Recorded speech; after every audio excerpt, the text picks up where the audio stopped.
Hi, I'm Joe Ferace. Welcome to Joe's Movie Club. Today we're going to talk about the film called Confess Fletch. Those of you who remember the Fletch films of the 80s will remember that Chevy Chase appeared in the first film, which was called simply Fletch, which is based on the book by Gregory MacDonald. And then there was a follow-up in 89 called Fletch Lives, which as far as I can tell isn't really part of any of the books that were written in the Fletch series. Confess Fletch is actually based on the second book in the series and was released last September, and I finally got a chance to look at it. The interesting thing is that Fletch is played in the first two films by Chevy Chase, a acknowledged master of the smartass role, whereas in the new film, Fletch is portrayed by Jon Hamm, known best, I guess, for Mad Men, or as the kind of tough admiral in Top Gun Maverick. So how well does Jon Hamm do as the smartass, comedic Fletch? Well, we're going to talk about that right now.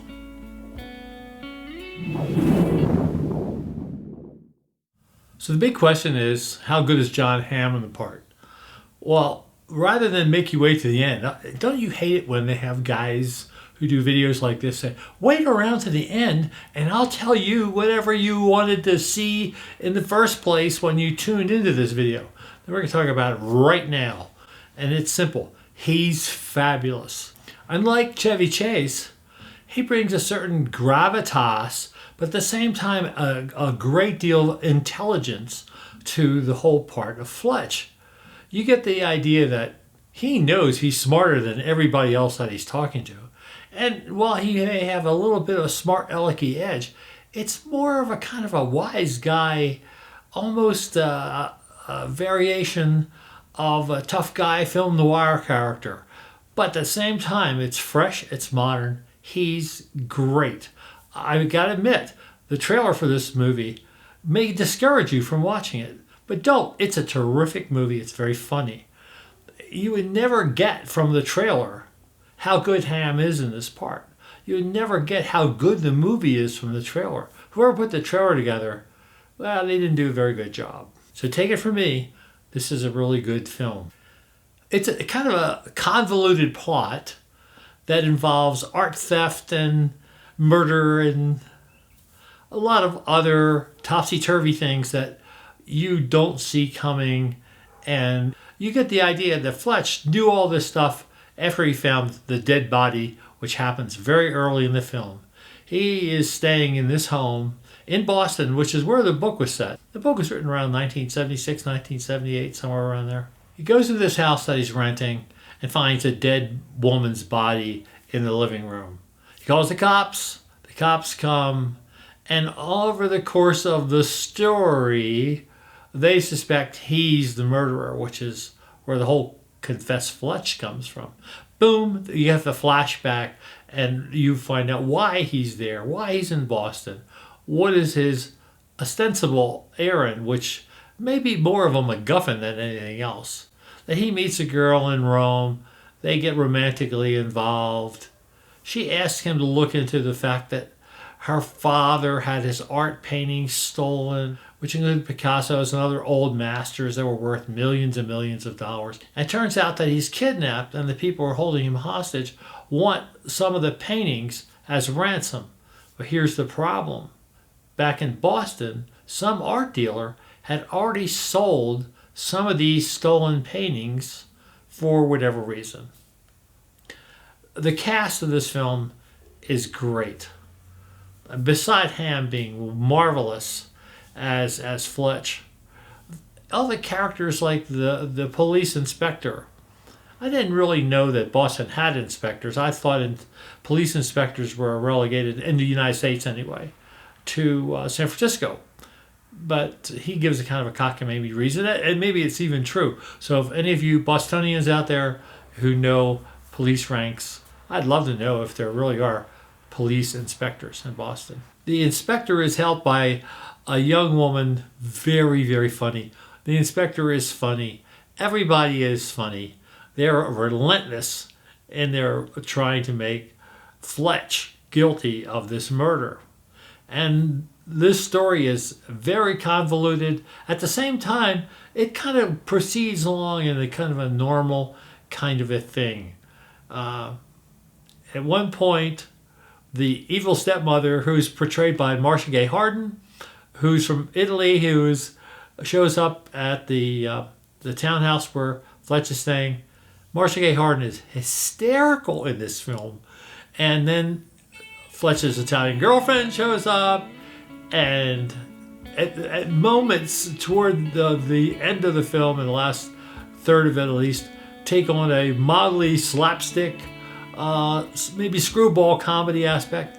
This is a very clever film with a very clever script written for people who enjoy movies, people who like to be surprised, people who like to laugh. This is a really under the radar movie. I got it from the library, the Douglas County Library here in Colorado.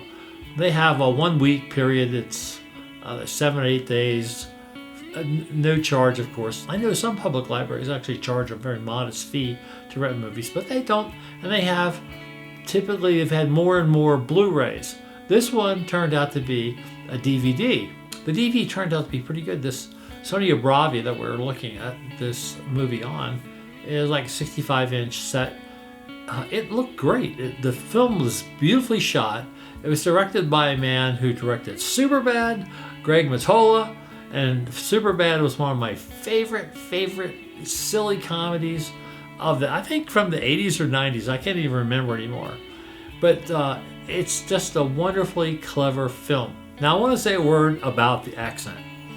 Those of you who know me know that I'm a second generation Italian American, and I would say the Italian accents by the girlfriend and by Marcia Gay Harden are marginal at best. But in Marcia Gay Harden's case, you don't care because she's so darn funny. She is hysterical in everything she said. Lots of double entendres. She is magnificent in this film.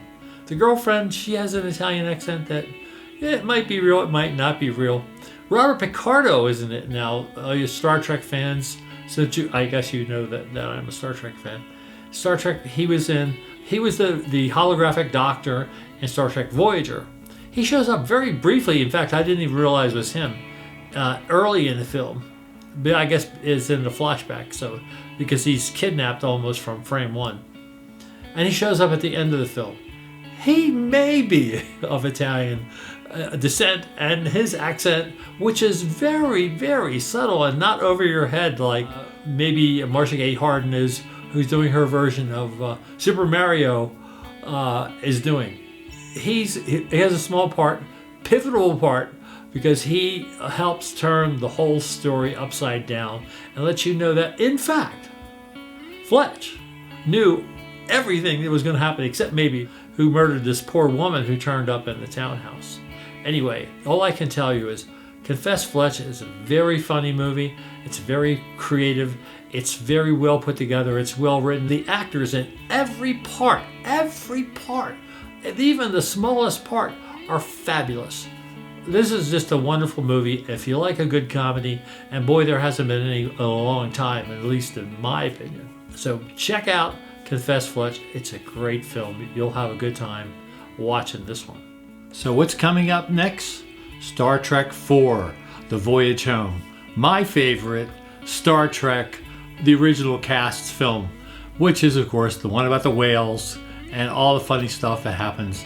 And if you've picked up a trend and noticed that my favorite Next Generation movie is First Contact, which is also a time travel story, then you know I kind of have a weakness for time travel stories. So meanwhile, we've got a couple of really good movies coming up to review, including The Maltese Falcon in 4K, which I'm really anxious to take a look at. So meanwhile, if you can find it in your heart to give this little video a like, and if you could subscribe, that would really help. And maybe the algorithm will direct a few more subscribers to this little corner of the internet where I talk about movies and a lot of other goofy stuff. And hey, thanks for watching, and I hope you stop back here again soon.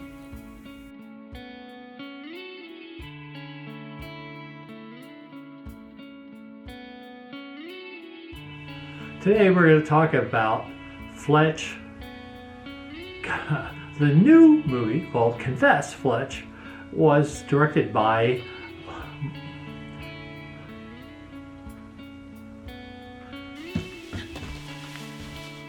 So what's coming up next? Star Trek 4. What?